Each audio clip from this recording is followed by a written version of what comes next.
Hello everyone, I am Richa, you are watching Parcham. आज के session में हम मंथली करंट अफेयर सीरीज को आगे बढ़ा रहे हैं। हर महीने हम 5 to 6 अलग अलग सेगमेंट्स के अंदर पूरे महीने की करंट अफेयर को पढ़ते हैं और उसमें से ये एक सेगमेंट है जिसमें हम क्या क्या डील करने वाले हैं। हम डिस्कस करेंगे जो भी जीआई टैग्स पिछले महीने मिले हैं, जो भी आर्ट एंड कल्चर से जुड़ी हुई करंट अफेयर रही है, बहुत इंपॉर्टेंट होती है। स्टेट स्कीम्स या प्रोजेक्ट्स या लॉन्च कुछ भी किसी स्टेट में हुआ है, पहली बार हुआ है, वो सारा कुछ हम पढ़ेंगे। ये है नेशनल सिग्निफिकेंस की न्यूज़, यानी सारे सेंट्रल गवर्नमेंट एग्जाम में काम आने वाली हो, वनडे हो, आपके स्टेट एग्जामिनेशंस हो, यूपीएससी में भी अगर आप प्रीलिम्स की तैयारी कर रहे हैं, ब्रीफ ओवरव्यू चाहते हैं तो भी आपको ये वीडियो काम आने वाली है। लेकिन हमने इस न्यूज़ को स्टेट वाइज ब्रेक अप कर दिया है ताकि आपके लिए पढ़ना, असिमिलेट यानी स्टोर करना और रिकॉल करना ईजी हो सके। ठीक है, ये जो भी न्यूज़ है ये स्टेट से जुड़ी हुई खबरें होती हैं। किसी स्टेट के अंदर कोई इससे रिलेटेड कोई जीआई टैग मिला है, किसी स्टेट में कोई फेस्टिवल सेलिब्रेट किया गया है, किसी स्टेट के अंदर कोई स्कीम आई है, इसलिए हमने इसको स्टेट वाइज कैटेगराइज कर दिया है। इससे पहले हम आपके लिए एक वीडियो लेकर के आए थे जिसमें हमने जो भी सेंट्रल गवर्नमेंट की स्कीम्स होती हैं, कॉन्फ्रेंसेस, समिट्स जो नेशनल लेवल पे हुए थे, उसके अलावा जो भी मिनिस्ट्रीज से जुड़ी हुई खबरें होती हैं वो हमने डिस्कस की थी। नेशनल न्यूज़ और उसी के साथ साथ बैंकिंग और फाइनेंस न्यूज़ का ये एक वीडियो आ चुका है। ये वीडियो या मंथली करंट अफेयर का कोई भी वीडियो आपको देखना है तो जहां टाइटल आपको वीडियो का दिख रहा है इसके नीचे उस पर क्लिक कीजिए, पूरा डिस्क्रिप्शन ओपन हो जाएगा। वहां पे सारे इंपॉर्टेंट लिंक्स दिए हुए हैं, प्लेलिस्ट के भी, वीडियोस के भी, ऐप के भी, टेलीग्राम चैनल के भी, पीडीएफ कहाँ से मिलेगा ये सब भी। और PDF like I told you, हम 5 से 6 सेक्शंस के अंदर सीए कवर करते हैं, उनका एक सिंगल पीडीएफ होता है जो आपको परचमclasses.in पे अवेलेबल करवा दिया गया है। इंग्लिश में, हिंदी वाला 10th एवरी मंथ तक आ जाता है। अगर आप हर महीने पीडीएफ लेकर के पढ़ते हैं या पीडीएफ से आप प्रेफर करते हो पढ़ना, आई वुड रेकमेंड आप 2023 सीए सब्सक्रिप्शन की तरफ मूव कर जाइए। 2023 के जितने भी करंट अफेयर हुए हैं उन सब के पीडीएफ एक जगह आपको मिल जाएंगे, डेली, वीकली, 6 मंथली एक्सेट्रा। इसी के साथ साथ अगर आप बाकी सब्जेक्ट्स भी पढ़ते हैं पीडीएफ से तो आप पीडीएफ बैंक की तरफ मूव कर जाइए, ये इसमें भी मिल जाएगा। और ये दोनों चीजें आपको कहाँ से मिलेंगी? परचम ऐप से मिलेंगी। तो ये आपके लिए इकोनॉमिकल भी होता है, कन्वीनियंट भी होता है। ठीक है जी, चलिए आते हैं हमारे किक स्टार्ट क्वेश्चन की तरफ। तो ये क्वेश्चन मैं आपसे पूछ रही हूँ, इसका आंसर आज के वीडियो में मिलेगा आपको, लेकिन फिर भी अगर आपने डेली वीकली सीए फॉलो किया है परचम से या टेलीग्राम क्विजेस देते रहते हो परचम के ऊपर तो डेफिनेटली आंसर आपको आता होगा। Right down in the comment section. नहीं आता, अगर एक्टिव लर्निंग करना चाहते हो तो गूगल करो कि पिंक बॉलवर्म ने कौन से क्रॉप को इन्फेस्ट किया, आंसर मिल जाएगा और लिख दो कमेंट सेक्शन में। इसको मैं चीटिंग नहीं मानूंगी, इसको मैं एफर्ट्स मानूंगी। और अगर नहीं करना कोई बात नहीं, I will be teaching you this. So question है पिंक बॉलवर्म। क्या है पिंक बॉलवर्म? जिसने रिसेंटली सिग्निफिकेंट डैमेज किया, क्रॉप डैमेज किया northern Rajasthan, Haryana, south western Punjab में, वो कौन से क्रॉप को इन्फेस्ट करता है? यानी वो कौन सा क्रॉप था जिस पे पिंक बॉलवर्म ने इन्फेक्ट किया है और उसकी वजह से पूरी की पूरी फसल खराब हो गई या बहुत ज्यादा डैमेज हो गई? कौन सा वो क्रॉप है? ठीक है, right down in the comment section. चलिए सो बढ़ते हैं हमारी स्टेट न्यूज सेगमेंट में। सबसे पहले नॉर्थ लेंगे, हम स्टेट वाइज चलेंगे, नॉर्थ के एक एक स्टेट लेते चलेंगे, नॉर्थ ईस्ट के लेते चलेंगे, उससे जुड़ी जो भी इंपॉर्टेंट खबरें कवर करते चलेंगे। जाकर के एक छोटा सा प्रील्यूड है 8 से 9 सेकंड का, देखिए, लौट के आइए। I am waiting for you on this side of the screen.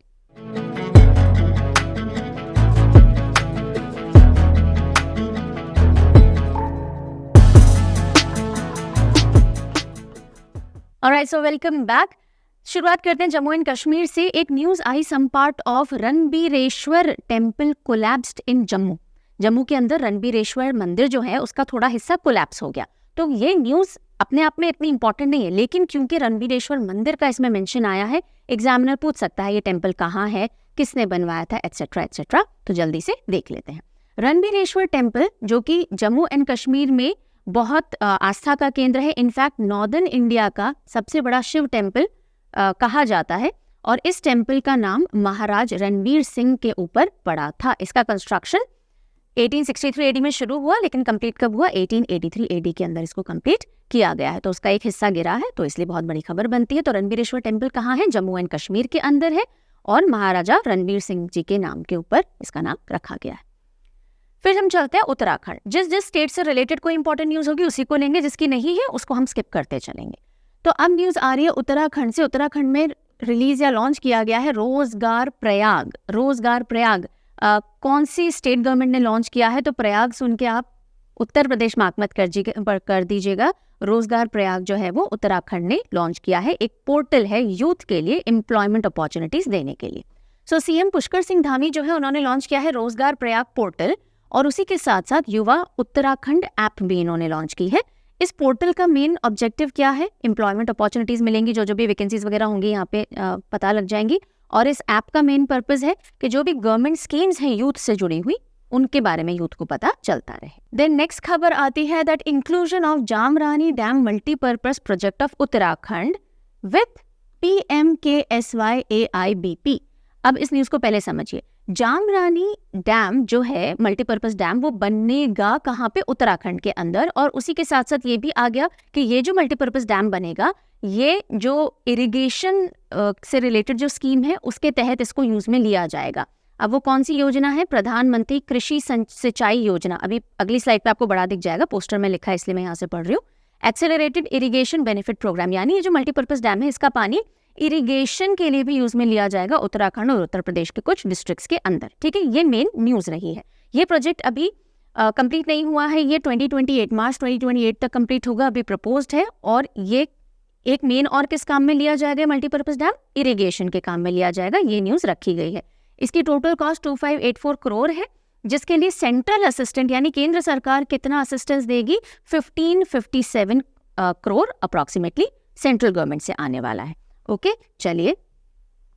So Jamrani dam multipurpose project, इसका इंक्लूजन कर लिया गया है प्रधानमंत्री कृषि सिंचाई योजना एक्सेलरेटेड इरिगेशन बेनिफिट प्रोग्राम के अंदर। नंबर 1 पॉइंट ये है।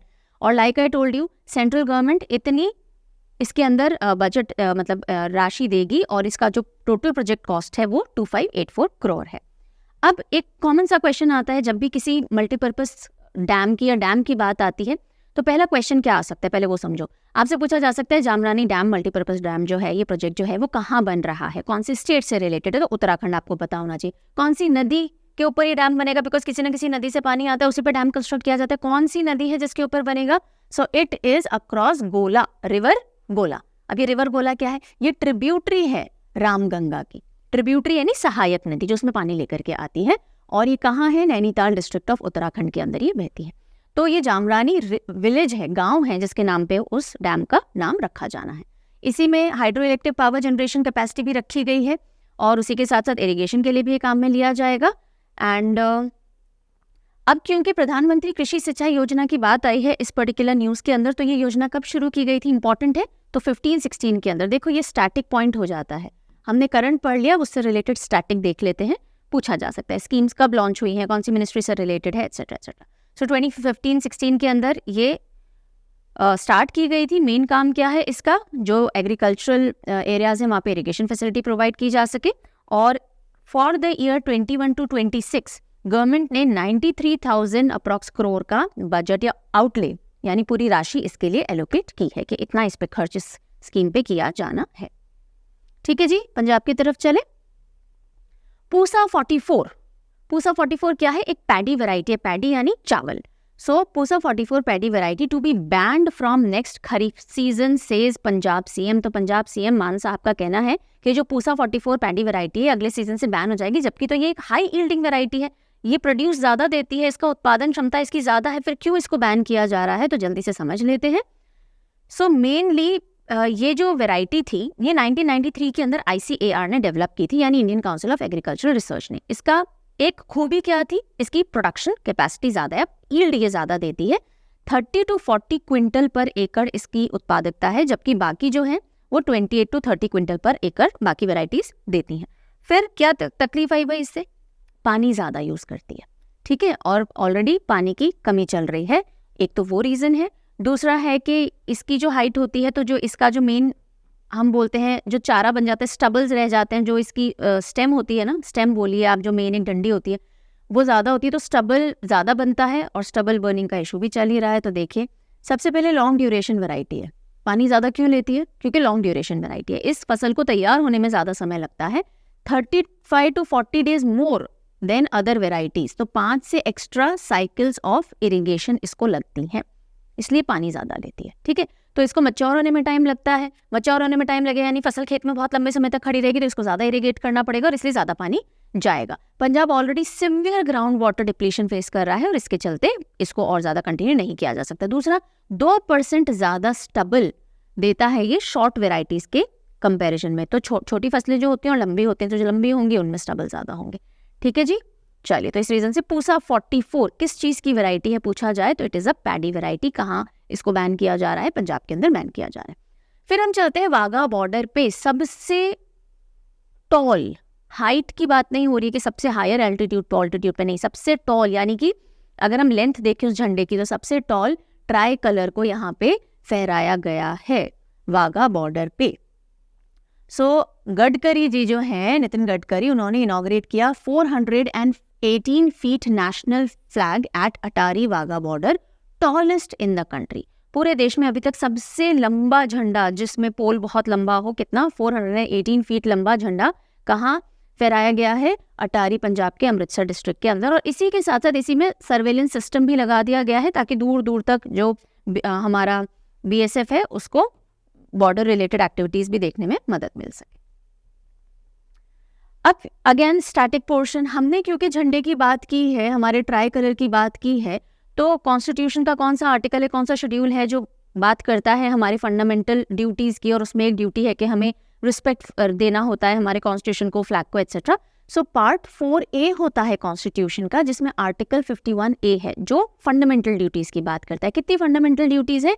11 फंडामेंटल ड्यूटीज हैं हमारी, ठीक है। और 51AA बोलता है कि हमें अबाइड करना चाहिए, यानी जो भी कुछ कहा गया है कॉन्स्टिट्यूशन में उससे अबाइड करना चाहिए, उसको रिस्पेक्ट करना चाहिए। उसी के साथ साथ हमारा नेशनल फ्लैग और नेशनल एंथम भी है, उसको भी हमें रिस्पेक्ट करना होता है, ठीक है। तो ये कहाँ मेंशन है? Article 51AA। नेशनल फ्लैग जो आज हम यूज करते हैं, जो हम हमारे कंट्री में फहराया जाता है, वो कब अडॉप्ट किया गया था? वो अडॉप्ट किया गया था 22 जुलाई 1947 कॉन्स्टिट्यूएंट असेंबली की जो मीटिंग हुई थी तब, ठीक है। ये सारे स्टैटिक फैक्ट हो गए। फिर हम आते हैं होप इनिशिएटिव, ये भी पंजाब से जुड़ा हुआ है, ठीक है। उड़ता पंजाब एक मूवी आई थी और उसमें एक बहुत बड़ा कंसर्न सामने लाया गया था कि जो भी ड्रग रिलेटेड पंजाब में माहौल चल रहा होता है, तो ये जो होप इनिशिएटिव है ये भी ड्रग से रिलेटेड जो यूथ के अंदर एक ट्रेंड आ रखा है उसको हटाने के लिए पर्टिकुलरली लाया गया है। तो ड्रग फ्री बनाने के लिए पंजाब को होप इनिशिएटिव लाया गया। तो होप इनिशिएटिव कौन से स्टेट ने शुरू किया? पंजाब ने शुरू किया। जब भी कोई न्यूज़ पढ़ते हो दिमाग लगाया करो कि क्वेश्चन बन कैसे सकता है, और खुद से वो क्वेश्चन कर लिया करो, उससे आपका रिविजन भी हो जाएगा हाथों हाथ, और एग्जाम में भी क्या पूछा जा सकता है, क्या पढ़ना है, नहीं पढ़ना है, उस पर क्लैरिटी मिल जाएगी। ऑल जो इंपॉर्टेंट पॉइंट्स हैं मैंने येलो कर रखे हैं आपके थोड़े एम्फेसिस के लिए। तो इसकी जो शुरुआत है अमृतसर से की गई है। इसमें 3 पे यानी प्रे, प्लेज एंड प्ले के ऊपर फोकस किया गया है ताकि ड्रग्स से हट करके जो यूथ है वो बाहर आ सके। तो प्रे के अंदर उनको, जो भी यूथ है जो ड्रग्स के अंदर इन्वॉल्व है उनको, या फिर किसी भी तरह की उनको लत है, तो उनको हरमंदिर साहिब यानी गोल्डन टेम्पल ले जाया जाएगा कि आप प्रे कीजिए, आपकी लत छूट जाए। उसके बाद प्लेज, जो जलियांवाला बाग है वहाँ पे जा करके प्लेज या स्ट्रॉन्ग विल करवाई जाएगी। उसके बाद प्ले, क्रिकेट टूर्नामेंट्स, मैचेस वगैरह करवाए जा रहे हैं ताकि आप खेलने में अपना दिमाग लगाइए। सो this is what hope initiative is all about.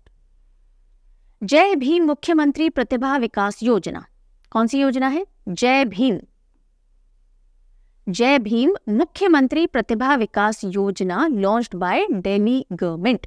तो दिल्ली गवर्नमेंट ने योजना लॉन्च की है, ऐसा नहीं है नई लॉन्च की है, ये लॉन्च 2018 में हो गई थी। इस साल ये जो है वो SC/ST स्टूडेंट्स के लिए, बेसिकली ये जो योजना है इसके तहत जो SC, ST और OBC और इकोनॉमिकली वीकर सेक्शन वाले जो बच्चे होते हैं उनको कॉम्पिटिटिव एग्जामिनेशंस के लिए फ्री कोचिंग प्रोवाइड की जाती है, ठीक है। तो हर साल ये अलग अलग तरीके से मतलब कैटेगराइज करके लॉन्च की जाती है। इस बार इन्होंने SC और ST स्टूडेंट्स के लिए ही इसको लॉन्च किया है। तो ऐसा नहीं न्यू लॉन्च हुई है, चल रही है 2018 से, इस साल के लिए यानी अगले सेशन के लिए वापस से अनाउंस हुआ है। Okay.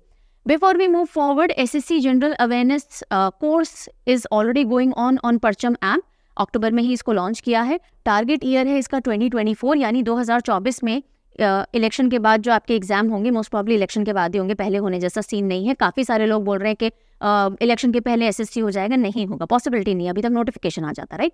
So any which ways जुलाई के अंदर आपके एग्जाम का कैलेंडर चालू होता है SSC का। अगर आप उस एग्जाम की तैयारी कर रहे हो, उसमें CGL, CHSL, MTS, JE, CPO जो भी एग्जाम आप दे रहे हो, स्टेनो है, ग्रुप D है, तो ये छोटे छोटे लेवल के एग्जाम्स, तो अगर आप बड़े लेवल को टारगेट कर रहे हो तो छोटे का सिलेबस अपने आप कवर हो ही जाता है।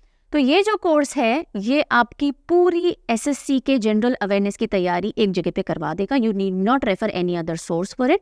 और इसमें history, geography, polity, economy, science, static, GK सब कुछ कवर हो जाएगा। रिकॉर्डेड लेक्चर्स भी मिलेंगे, डाउनलोडेबल PDFs भी हैं, लाइव प्रॉब्लम सॉल्विंग भी होगी, PYQ डिस्कशन भी हर चैप्टर वाइज फैकल्टी आपके साथ करेगी। उसके बाद आपको मॉक पेपर्स भी सॉल्व करवाए जाएंगे।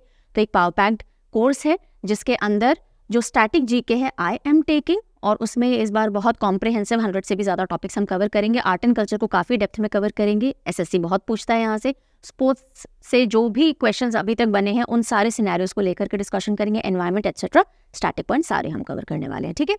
और व्हाट एल्स आपको कहाँ मिल जाएगा? परचम ऐप पे मिल जाएगा। अगर आप रिचा 15 कोड यूज़ करेंगे तो इंस्टेंट 15% ऑफ है। लेकिन मैं बता दूं, ऐसा नहीं है 15% तक ही आप मैक्सिमम डिस्काउंट ले सकते हो। No, scholarship quizzes are going on for you. तो आप मैक्सिमम 33% का डिस्काउंट अवेल कर सकते हो सिर्फ 3 क्वेश्चंस का आंसर दे करके। We are making things easy, लेकिन हम चाह रहे हैं आप थोड़े एफर्ट्स करो। ऐसे बैठे बैठे स्पून फीडिंग नहीं कि मैम ये भी दे दीजिए वो भी दे दीजिए। So we are making a beautiful course for you. इसमें फेस्ड मैनर में आपको क्लासेस मिलेंगी, यानी कुछ लेक्चर्स डल गए हैं, हर हफ्ते थोड़े लेक्चर्स डलते रहेंगे।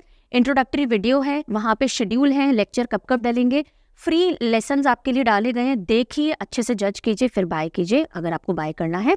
तो ये आपको जो क्विज है परचम ऐप पे अवेलेबल है। इसका प्रमोशन होता रहता है इंस्टा पे भी और टेलीग्राम चैनल पे भी। सारे लिंक आपको डिस्क्रिप्शन में दिए हुए हैं, तो ज्वाइन कीजिए। अगर आपको कुछ भी बाय करना है, फ्लैट 33% ऑफ 3 क्वेश्चन का आंसर करके on all courses and subscriptions. ठीक है जी, चलिए आगे चलते हैं। हाँ, अगर कोई भी क्वेरी कंसर्न है, कुछ समझ नहीं आ रहा, बिकॉज मैं यहाँ बहुत ज़्यादा डिटेल में डिस्कस नहीं करूँगी, हम पढ़ने पे फोकस करेंगे। तो ये एक नंबर है, ओके, ये हेल्पलाइन नंबर है परचम का। आप इस पर कॉल, व्हाट्सएप कुछ भी कर सकते हैं। ये टाइमिंग है, ये डेज दिए हुए हैं, इसके हिसाब से you can contact the team. परचम ऐप पे आप चैट भी कर सकते हो। चलते हैं आगे। तो ये नॉर्थ इंडिया हमने मेजरली कवर कर लिया। अब हम नॉर्थ ईस्ट चलते हैं, starting with Arunachal Pradesh. So Arunachal Pradesh approves STPF for 3 tiger reserves. STPF क्या है भाई? STPF is special tiger protection force. Arunachal Pradesh के अंदर ये अप्रूवल आ गया है कि जो आपके 3 टाइगर रिजर्व्स जो हैं उनके लिए STPF लगाई जाएगी, ताकि टाइगर्स का कंजर्वेशन बेटर हो सके, उनकी हैबिटेट का प्रोटेक्शन बेटर हो सके। तो वो कौन से टाइगर रिजर्व्स हैं? Namdapha, Pakke and Kamlang. Namdapha, Pakke, Kamlang tiger reserves के अंदर स्पेशल टाइगर प्रोटेक्शन फोर्स लगाई जाएगी। ठीक है जी, चलिए आगे चलते हैं। तो अब ये भी पता चल गया कि ये 3 टाइगर रिजर्व कौन से स्टेट को बिलोंग करते हैं, पता चल गया, राइट। ये उसी का पोस्टर है रिलेटेड। तो हर एक टास्क फोर्स में 112 लोग लगाए जाएंगे। इस तरह से 3 टुकड़ियां मान लीजिए सेव करेंगे टाइगर्स को। ओके, सो अरुणाचल प्रदेश से 3 GI टैग होते हैं रजिस्टर, और वो तीनों GI टैग कौन से हैं जल्दी से हम देख लेते हैं ना। Under the collaborative effort of NABARD and government of Arunachal Pradesh क्यों लिखा गया? क्योंकि कोई ना कोई जो एप्लीकेशन लगाता है ना, तो एप्लीकेशन किसने लगाई है? नाबार्ड और गवर्नमेंट ऑफ अरुणाचल प्रदेश ने मिलकर लगाई, इसलिए लिखा हुआ है, नॉट इम्पॉर्टेंट है, यहाँ जाओ। एक तो है तांगसा टेक्सटाइल। तांगसा टेक्सटाइल कहाँ का है? अरुणाचल का है। दूसरा हो गया खौताई। खौताई इज चावल। एंड तीसरा है याक चुरपी। याक चुरपी इज व्हाट? ये याक के दूध से बनने वाली एक डिश बोल लीजिए, एक खाने का आइटम है, तो that is yak chhurpi.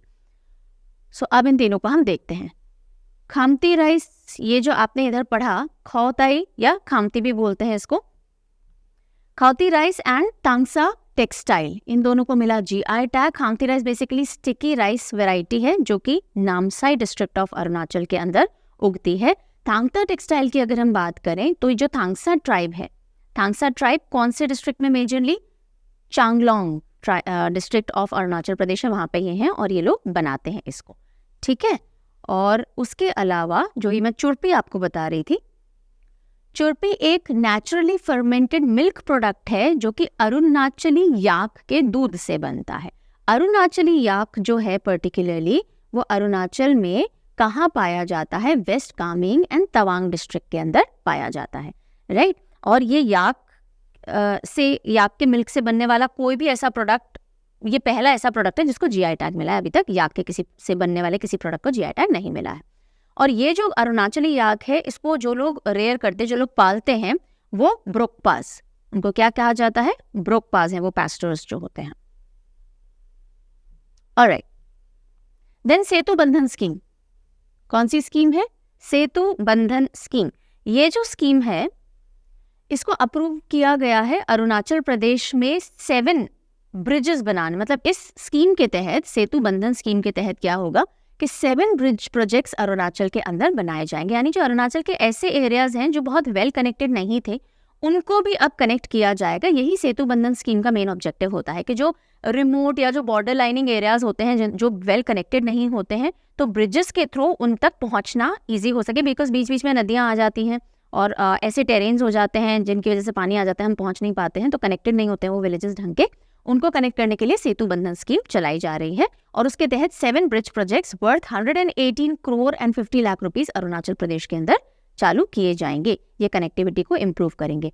RCC के ब्रिजेस होंगे और एक ब्रिज जैसे पाचा रिवर के ऊपर बनेगा। अब पाचा रिवर इसलिए मेंशन यहाँ पे हमने कर दिया कि अगर पूछ लिया जाए पाचा रिवर का रिलेशन कौन से स्टेट से है, तो you should be knowing it. ठीक है जी। सो ये जो सेतु बंधन स्कीम है या इनिशिएटिव है, ये किसके अंडर में आता है? Ministry of road transport and highways के अंडर में आता है। ब्रिजेस ऑब्वियसली वही बनाएंगे और ये स्कीम क्या है मैंने आपको बता दिया। फिर अरुणाचल से हम आते हैं मिजोरम।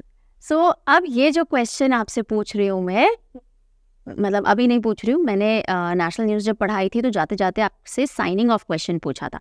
अंतरिम फेस्टिवल कौन से स्टेट में ऑब्जर्व किया जाता है, सेलिब्रेट किया जाता है? Answer is Mizoram. आ गया यहाँ पे आंसर। चलिए, सो मिजोरम के अंदर 2 दिन का एंथरियम फेस्टिवल सेलिब्रेट किया गया। बेसिकली इसका पर्पस होता है कि जो भी वहाँ के हॉर्टिकल्चर है, फ्लावर्स है, कल्चर है, इन सब चीज़ों को डिस्प्ले भी करना और इनके संरक्षण के लिए, या एक तरह का मैसेज होता है दैट आप नेचर से कितने कनेक्टेड हो। ठीक है। So it is organised by department of tourism of Mizoram. Anthurium एक फ्लावर है और इंडिया का मोस्ट एक्सपेंसिव फ्लावर है जिसको कल्टीवेट किया जाता है इंडिया के अंदर। ठीक है। देन ये जो एंथेरियम फेस्टिवल है, ये फार्मर्स, फ्लावर्स और हॉर्टिकल्चर जो है मिजोरम में, उसको प्रमोट करने के लिए मनाया जाता है। तो ये तो हो गया एंथेरियम फेस्टिवल से रिलेटेड बात। अब हम कुछ स्टैटिक पॉइंट और देख लेते हैं। जैसे मिजोरम स्टेट का जो फॉर्मेशन था वो कब हुआ? वो 20 फरवरी 1987 को हुआ, नंबर 1। अब हमने एंथेरियम फेस्टिवल पढ़ा है, तो एंथेरियम के साथ साथ और कौन सी इंपॉर्टेंट फेस्टिवल है मिजोरम के अंदर? एक है छापचारकुट। छापचारकुट क्या है? स्प्रिंग फेस्टिवल है जो मिजोरम के अंदर बनाया जाता है। तो आपको अगर हिंट, अच्छा मैं थोड़े बहुत हिंट दे ही देती हूँ। मिजोरम के लिए हम मोजा ले सकते हैं, मोजा। तो मोजा पहन के आप छप छप छप छप कर रहे हो, छप छप छप छापचारकुट हो जाएगा। देन ख्वादोकुट एक पेटे कम्युनिटी है मिजोरम के अंदर, वो मनाती है, ये भी मिजोरम से जुड़ा हुआ है। देन कूदो, मोजा पहन के कूदो, छप छप करो, कूदो से ख्वादा कर सकते हो और छपचारकुट कर सकते हो। फिर मिमकुट आता है। मिमकुट इज मेज फेस्टिवल। जो मक्का होता है ना, मेज, भुट्टा जिसको आप बोल देते हैं, वो अगस्त एंड सितंबर में हार्वेस्ट, जब मेज की फसल कटती है, हार्वेस्ट सीजन होता है, तब इसको मनाया जाता है। तो मिमकुट हो गया, छापचारकुट हो गया एंड ख्वादोकुट हो गया, एंड इसके अलावा हमारा एंथेरियम फेस्टिवल हो गया। ये सब मिजोरम से रिलेटेड है। असम की तरफ मूव करते हैं। Assam CM unveils Ahom general Lachit Borphukan statue. तो जो लाचित बोरफुकान है, उनकी एक स्टैचू अनवील की गई है असम सीएम द्वारा। और कौन थे लाचित बोरफुकान? एक वॉरियर, एक ब्रेव हार्ट माने जाते थे, जिन्होंने जो मुगल्स थे उनके एडवेंट को असम में रोका था। ठीक है। सो 17th सेंचुरी के आर्मी कमांडर थे Lachit Borphukan, and he was also considered a brave heart, like I told you. और इनका मेन कॉन्ट्रीब्यूशन क्या माना जाता है? 1671 के बैटल ऑफ सराय घाट के अंदर इन्होंने मुगल फोर्सेस जो आ रही थी उनको हॉल्ट करने में बहुत इंपॉर्टेंट रोल प्ले किया, और उस राजा राम सिंह वन लीड कर रहे थे मुगल फोर्सेस को, तो उनके साथ इन्होंने एक मुठभेड़ के अंदर दे हॉल्टेड इट। ठीक है। और वो क्यों आ रहे थे? असम की जो अहोम किंगडम है उसको कैप्चर करने के लिए। सो ये स्टैचू है जिसको अनवील किया गया। और उसी के साथ साथ ये जो आप देख रहे हैं, एक राइफल और उसके ऊपर जो उल्टा कैप है, ये किसके लिए होता है? ये शहीद मेमोरियल होता है। सो शहीद स्मारक या मार्टिर्स मेमोरियल भी अलॉन्ग साइड इट अनवील किया गया वीर लाचित बोरफुकान पार्क के अंदर। अच्छा, लाचित बोरफुकान जी के ऊपर एनडीए जो है, नेशनल डिफेंस अकेडमी, उन्होंने एक गोल्ड मेडल स्टार्ट किया था 1999 के अंदर बेस्ट कैडेट के लिए। ठीक है। So this is all about Assam and Lachit Borphukan statue. आगे चलते हैं। अरुणोदय 2.0, ये स्कीम किससे रिलेटेड है? असम से रिलेटेड है। आसमान में अरुण यानी सूर्य, उदय होता है तो आसमान का ही कलर चेंज होता है ना, तो अरुणोदय कहाँ की स्कीम है, कहाँ से रिलेटेड है? असम से रिलेटेड स्कीम है। इसका सेकंड चरण 2.0 तो उसके बारे में हम देख रहे हैं. It is a poverty alleviation scheme. Arunodaya poverty alleviation scheme है. कैसे? क्योंकि इसमें मंथली असिस्टेंस 1250 की बेनिफिशरीज को दी जाती है. और इसी का जो सेकंड चरण है वो भी December 14, 2021 के अंदर स्टार्ट कर दिया गया था. ओरिजिनली ये December 1, 2020 को स्टार्ट हुई थी. सो जो भी गरीब तबके के लोग हैं उनके खाते में एक डायरेक्ट ट्रांसफ़र किया जाता है. ठीक है. Then Indian army conducted first ever East Tech 2023 in Guwahati. Indian army का जो ईस्टर्न कमांड है उसने ईस्ट टेक 2023 ऑर्गेनाइज किया है. और नॉर्थ ईस्ट साइड में इस तरह का कोई टेक पहली बार हो रहा है और वो कहाँ हुआ? गुवाहाटी के अंदर हुआ.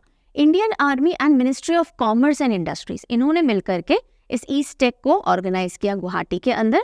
October 10 एंड 11 डेट याद रखने की जरूरत आपको नहीं है. फर्स्ट ऑफ इट्स काइंड ऐसा कोई इवेंट या टेक फेस्ट जैसा या टेक इवेंट है जो कि eastern command of Indian army में एंटायर नॉर्थ ईस्टर्न रीजन में किया हो. तो नॉर्थ ईस्ट में पहली बार इस तरह का कुछ हुआ है. ना मेन एम क्या होगा इस इवेंट का कि जो भी एडवांस इंडिजिनस टेक्नोलॉजीज हैं और इनफैक्ट जो भी ऑपरेशनल चैलेंजेस आते हैं हमको काम करने के अंदर, जो आर्मी है उनको काम करने के अंदर, तो टेक्नोलॉजी को कैसे आप यूज़ कर सकते हो, कौन कौन सी टेक्नोलॉजी अवेलेबल है इस टेकफेस्ट के अंदर ये सारा डिस्कशन और इंट्रोडक्शन किया गया. अब ये मैं साइड हो जाती हूँ, आप चाहें तो स्क्रीनशॉट ले लीजिए. ये है हमारे इंडियन आर्मी के 7 commands: northern, western, eastern, southern, central, south western and training command. और उसमें से ये ईस्टर्न कमांड है जो कि हेडक्वार्टर्ड है कोलकाता, वेस्ट बंगाल में. कौन सी कमांड कहाँ हेडक्वार्टर्ड है ये पता होना चाहिए, पूछा जाता है एग्जाम के अंदर. और वो कौन कौन से एरियाज को देखते हैं वो यहाँ लिखा हुआ है. अगर आप किसी भी डिफेंस रिलेटेड एग्जाम को दे रहे हैं तो ये वाली साइड भी ध्यान रखिएगा, अदरवाइज बाकी बच्चे इतना कर लेंगे तो भी चल जाएगा. ठीक है. और वैसे जैसे जैसे न्यूज़ में आती जाएं कभी चीज़ें तो रिलेट करके थोड़ा दिमाग में रखिए. जैसे यहाँ नॉर्थ ईस्टर्न स्टेट आप देख रहे हो, वो किस में आते हैं? वो ईस्टर्न कमांड में आते हैं और ईस्टर्न कमांड हेडक्वार्टर्ड है कोलकाता, वेस्ट बंगाल में. ठीक है जी. तो यहाँ हो जाता है हमारा नॉर्थ ईस्ट खत्म. और अब आप देख रहे हो वेस्टर्न साइड से हम वापस अपनी कहानी चालू करेंगे. ये तो थोड़ा नॉर्दर्न वेस्टर्न हिस्सा है. और पिंक बॉलवर्म आ चुका है. तो पिंक बॉलवर्म ने कौन से क्रॉप को किया डैमेज? कपास, कॉटन को किया. पिंक बॉलवर्म ने कॉटन फील्ड्स को इन्वेस्ट किया northern Rajasthan, Haryana and south western Punjab में. बीटी कॉटन सीड काफ़ी यूज़ की जा रही है फार्मर्स द्वारा. और ये जो बीटी कॉटन सीड है ये इस पिंक बॉलवर्म के अगेंस्ट इफेक्टिवनेस नहीं रखता, यानी ये पिंक बॉलवर्म उनको इन्फेस्ट कर सकता है. इस सिचुएशन से क्या हुआ कि भाई कपास की खेती खराब हो रही है, फिनेंशियल लॉसेस हो रहे हैं. ये जो पिंक बॉलवर्म है इसको क्या बोलते हैं जूलॉजिकल लैंग्वेज में? पेक्टिनोफोरा गॉसिपेला. ये एक इंसेक्ट है और इसकी फोटो आप यहाँ देखेंगे. ठीक है. सो इस तरह से जो कपास का जो बड होता है उसके अंदर ये एंटर कर जाता है और ये अंदर इस तरह का ये वर्म होता है. बाद में दिस इज हाउ कपास पूरा खराब हो चुका होता है. ठीक है. सो इसकी जो पूरी लाइफ साइकिल होती है 25 से 35 दिन यानी 25 to 30 डेज की होती है. ऑलराइट. अब ये मिसलीडिंग है, ये मिसलीडिंग पोस्टर है इसलिए मैंने जान करके डाला है. ठीक है. अब ये न्यूज़ क्या बोलती है? Udaipur became India's first wetland city in Rajasthan. No, बना नहीं है. राजस्थान या इंडिया का पहला वेटलैंड सिटी, राजस्थान का पहला वेटलैंड सिटी बना नहीं है. टू बिकम है. टू बिकम क्यों? क्योंकि अभी नॉमिनेशन गया है, अभी रिकमेंडेशन गया है रामसर कन्वेंशन के साइट की लिस्ट में इसको शुमार करने के लिए एज वेटलैंड सिटी, लेकिन अभी बना नहीं है. ठीक है. तो कभी भी आंख बंद करके न्यूज़ पे भरोसा नहीं करना है, थोड़ा सा डीप डाइव करना पड़ता है, इसलिए मैंने जान करके वो पोस्टर डाला है. अब पढ़िए. Udaipur set to become, Udaipur set to become India's first wetland city. Rajasthan का और भारत का पहला वेटलैंड सिटी बनने की तरफ उदयपुर ने कदम बढ़ाया है और बन सकता है. ठीक है. भोपाल भी इस रेस में है, तो ऐसा नहीं है कि बन गया है. राइट. अब उदयपुर के अंदर बहुत सारी लेक हैं. Lake Pichola lake, Fateh Sagar lake, दूध तलाई लेक, रंग सागर लेक, स्वरूप सागर, ये सारी जो लेक्स हैं उदयपुर में है और बहुत ब्यूटीफुल है. और इसके चलते इस सिटी का नॉमिनेशन गया है इन दी प्रोसेस. रामसर कन्वेंशन जो है उसके अप्रूवल के लिए भेजा गया है कि भाई इसको वेटलैंड सिटी घोषित किया जाए. अभी हुआ नहीं है. Bhopal is also trying to declare itself as a wetland city. पूरे वर्ल्ड की अगर हम बात करें तो 42 वेटलैंड सिटीज़ हैं. देखो वेटलैंड साइट अलग कहानी होती है, ये वेटलैंड सिटी है जिसकी हम बात कर रहे हैं। कई बच्चे हो सकता है कंफ्यूज हो, कितनी वेटलैंड साइट्स है इंडिया के अंदर, बताओ, चलो जल्दी बताओ। How many wetland Ramsar wetland sites are there in India as on 2023।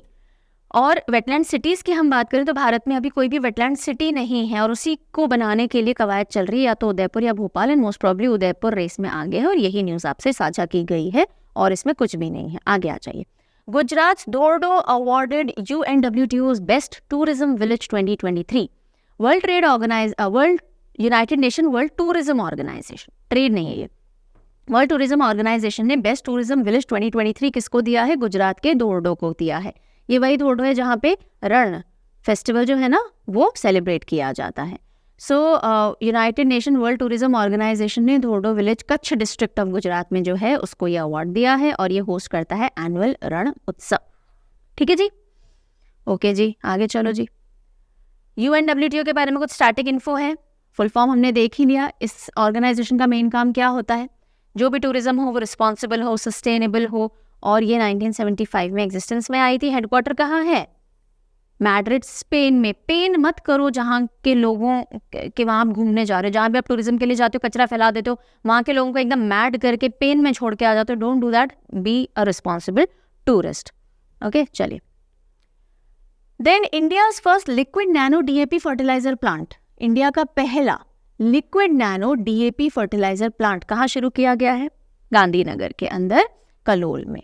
So DAP is what? Di ammonia phosphate, liquid nano di ammonia phosphate है, जो कि जब एक फर्टिलाइजर की तरह फील्ड में यूज होता है तो वहाँ कोई नुकसान नहीं करता, कम मात्रा में डालने पे ही ज़्यादा असर कर देता है। और फॉर दिस रीज़न अभी तक हम लोग इंपोर्ट कर रहे थे, अब इसका पहला प्लांट जो है वो लगा दिया गया है कलोल गांधीनगर के अंदर। अब इसका प्रोडक्शन हम शुरू करेंगे। ठीक है, हो गया rather. So Jharkhand first state to take steps to ensure minimum wage for gig workers. अब हम बढ़े आगे झारखंड की तरफ, गुजरात से झारखंड आ गए, वहाँ से यहाँ पहुँच गया थोड़ा। सो गिग वर्कर्स कौन होते हैं? ऐसे वर्कर्स जिनका एम्प्लॉयमेंट ना फिक्स नहीं होता, जिनके जैसे आप जोमेटो स्विगी वाले लोग ले लीजिए, अगर किसी ने ऑर्डर लगाया तो इनको मिलेगा, इनका कमीशन वगैरह नहीं लगाया तो नहीं मिलेगा, तो they are not on fixed employment basis, उनका जो फील्ड ऑफ एम्प्लॉयमेंट है वो भी फिक्स नहीं होता है, इनको गिग वर्कर्स बोलते हैं। तो झारखंड पहला ऐसा स्टेट है जो कि स्टेप्स ले रहा है इन गिग वर्कर्स की वेजेस को भी, मिनिमम वेजेस को भी इंश्योर करने के लिए कि कम से कम इतना तो इन लोगों को मिलना चाहिए, और उसके लिए इसने एक कमेटी बनाई है, वो अभी पढ़ेगी सारी कंडीशंस वगैरह, कितना मिलना चाहिए, क्या मिलना चाहिए, और फिर अपनी रिपोर्ट देगी। मिनिमम वेजेस एक्ट 1948 के तहत ये रूल है कि भाई मिनिमम वेजेस किसी भी तरह का अगर एम्प्लॉयमेंट हो, प्राइवेट सेक्टर में भी हो, तो मिनिमम वेजेस तो वहां पे फिक्स्ड होने चाहिए लेबर के लिए। This rules apply on labour class. चलिए फिर बढ़ते हैं उड़ीसा की तरफ। Orissa CM launches LACCMI public transport system. तो उड़ीसा CM ने ये लॉन्च किया, ठीक है, पब्लिक ट्रांसपोर्ट सिस्टम LACCMI, यानी location accessible multi modal initiative scheme. ये क्या करेगा? ये पंचायत को, जो ब्लॉक हेडक्वार्टर्स है, इनको बस फैसिलिटी से कनेक्ट कर देगा, ताकि वहाँ के अगर कोई फार्मर्स है तो मार्केट तक उनको ले जा सके, कोई पेशेंट है तो हॉस्पिटल तक पहुँच सके। तो ये मल्टी मॉडल इनिशिएटिव है जो ओडिशा में लॉन्च हुआ है। ओडिशा टू प्रमोट मेज कल्टीवेशन, ओडिशा ने जोर दिया है मेज कल्टीवेशन के ऊपर, और उसके लिए इन्होंने मुख्यमंत्री मक्का मिशन MMM भी लॉन्च किया है। तो मुख्यमंत्री मक्का मिशन कौन से स्टेट में लॉन्च हुआ? मेज के अंदर हुआ है, और इसमें हम सुपीरियर वैरायटी ऑफ ग्रीन के ऊपर फोकस करें, ऐसा CM और इस मिशन का कहना है। Then sweet dish Rasabali, Rasabali in of Kendrapara Odisha gets GI tag. Rasgulla जो था, नॉट रसगुल्ला, बांग्ला रसगुल्ला नहीं बोल रही हूँ मैं, रसगुल्ला बोल रही हूँ। रसगुल्ला ऑलरेडी GI टैग है ओडिशा से, Bangla rasgulla is GI tag from West Bengal. अब रसगुल्ला के बाद रसबली, ये रसबली है, खाने में बहुत यम लग रही है।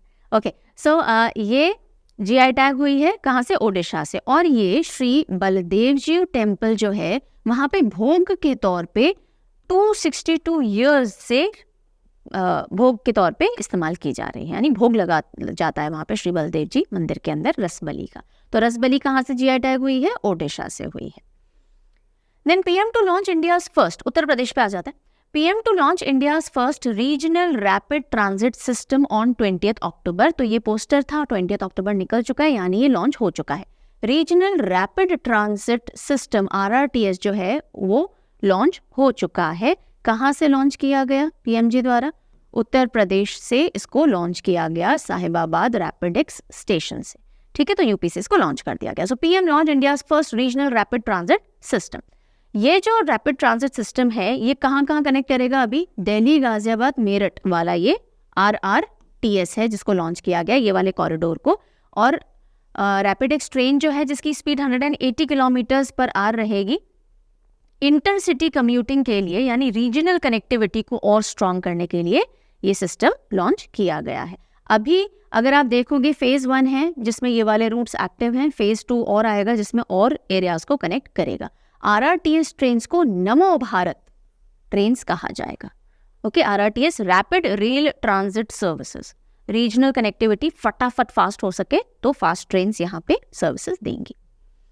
उत्तर Pradesh chief minister declared gangetic dolphin as state aquatic animal. भाई रेडी रहिएगा, यूपी वालों पर्टिकुलरली और बाकी बच्चे भी, ये क्वेश्चन आपको कहीं ना कहीं देखने को मिल सकता है। तो उत्तर प्रदेश में स्टेट एक्वाटिक एनिमल घोषित हो गया। कौन सा है? गैंजेटिक डॉल्फिन, जो कि हमारा नेशनल एक्वाटिक एनिमल भी है। ठीक है, और ये जो डॉल्फिन्स हैं ये गंगा, यमुना, चंबल, घाघरा इन सब नदियों के अंदर पाई जाती है। इनकी जो एस्टिमेटेड पॉपुलेशन है यूपी में अराउंड 2000 है। गांगेयसुस भी इनको कहा जाता है, गैंजेटिक डॉल्फिन्स। अब गैंजेटिक डॉल्फिन्स तो अगर आप देखोगे कहाँ गया, ये रहा। Gangetic dolphins national aquatic animal भी डिक्लेयर्ड है और यूनियन एनवायरनमेंट मिनिस्ट्री ने अक्टूबर 5 को नेशनल डॉल्फिन डे की तरह डिक्लेयर किया है। अक्टूबर 5 डॉल्फिन, नेशनल डॉल्फिन डे। उसी के साथ साथ अगर हम बात करें इंडस रिवर डॉल्फिन की, इंडस रिवर डॉल्फिन तो ये lower parts of Indus river Pakistan, फिर जो ब्यास नदी है जो कि ट्रिब्यूटरी है इंडस रिवर की, यहाँ पे पाई जाती हैं। तो ये इंडस रिवर डॉल्फिन हो गई। और इंडस रिवर डॉल्फिन को 2019 के अंदर पंजाब का स्टेट एक्वाटिक एनिमल घोषित किया था। तो पंजाब का aquatic animal, state aquatic animal कौन सा है? गैंजेटिक डॉल्फिन नहीं है, इंडस रिवर डॉल्फिन है। यूपी का कौन सा है? गैंजेटिक रिवर डॉल्फिन है। ठीक है, इस पर्टिकुलर जंतु को 1801 में खोजा गया था। Aligarh Muslim University to launch its own satellite gets not from in space. तो अलीगढ़ मुस्लिम यूनिवर्सिटी अपनी खुद की सैटेलाइट लॉन्च करेगा लोअर अर्थ ऑर्बिट के अंदर। क्यूब सैटेलाइट होगी, क्यूब सैट होगी, लेकिन खुद की सैटेलाइट होगी अलीगढ़ मुस्लिम यूनिवर्सिटी की। और इसको इन स्पेस से नॉड मिल गया है, यानी Indian national space promotion and authorisation centre, जो कि पब्लिक प्राइवेट पार्टनरशिप स्पेस के सेक्टर में करने के लिए बनी हुई ऑर्गेनाइजेशन है, तो उससे नॉड मिल गया। हाँ जी, आप कर सकते हो। तो इसका नाम होगा SS आमू सैट। SS आमू सैट उनके फाउंडर सैयद अहमद खान साहब के नाम के ऊपर रखा गया है। ये एक नैनो सैटेलाइट प्रोजेक्ट है, यानी कि जो क्यूब सैटेलाइट्स होती हैं। और इसका मेन ऑब्जेक्टिव है कि जो इकोनॉमिक ग्रोथ है पुअरेस्ट डिस्ट्रिक्ट्स में, एक तो सैटेलाइट इमेजिंग से उसके बारे में स्टडी करना, उसके अलावा फास्टेस्ट मल्टीमीडिया ट्रांसमिशन के लिए टेक्नोलॉजी वगैरह डेवलप करना। ठीक है, और ये लोअर अर्थ ऑर्बिट के अंदर प्रक्षेपित की जाएगी। मध्य प्रदेश की तरफ आ जाते हैं, अब सेंटर पे आते हैं और फिर नीचे साउथ पे मूव करेंगे। So Madhya Pradesh announces 35% reservation for women in government job. लग जाओ सर तैयारी में। सो MP ने बोल दिया है कि भाई सिर्फ एक एरिया छोड़ दीजिए, फॉरेस्ट डिपार्टमेंट, इसके अलावा जो भी गवर्नमेंट जॉब है 35% reservation to the women the government has given. और ये अमेंडमेंट इन्होंने किया है Madhya Pradesh civil services special provision of for appointment of women rules 1997 के तहत। मध्य प्रदेश फर्स्ट स्टेट था जिसने 50% विमेन रिजर्वेशन दिया था इलेक्शन, पंचायत और अर्बन बॉडी के जो इलेक्शंस होते हैं उसमें 50% महिलाओं के लिए आरक्षण देने वाला भी पहला स्टेट मध्य प्रदेश था। उसके अलावा 30% रिजर्वेशन फॉर विमेन पुलिस के अंदर भी MP में चलता है। ठीक है जी, चलिए आगे। PM inaugurated the country's first high tech sports training centre for Divyangjan. ये अगर पॉइंट कंप्लीट नहीं लिखोगे तो गलत इन्फॉर्मेशन ले लोगे। कई जगह आपको ये लिखा हुआ मिल जाएगा कि PM inaugurated country's first high tech sports training centre. क्या इंडिया के अंदर कोई हाईटेक स्पोर्ट्स ट्रेनिंग सेंटर नहीं है? है। दिव्यांगजन के लिए पहला हाईटेक ट्रेनिंग सेंटर ओपन हुआ है।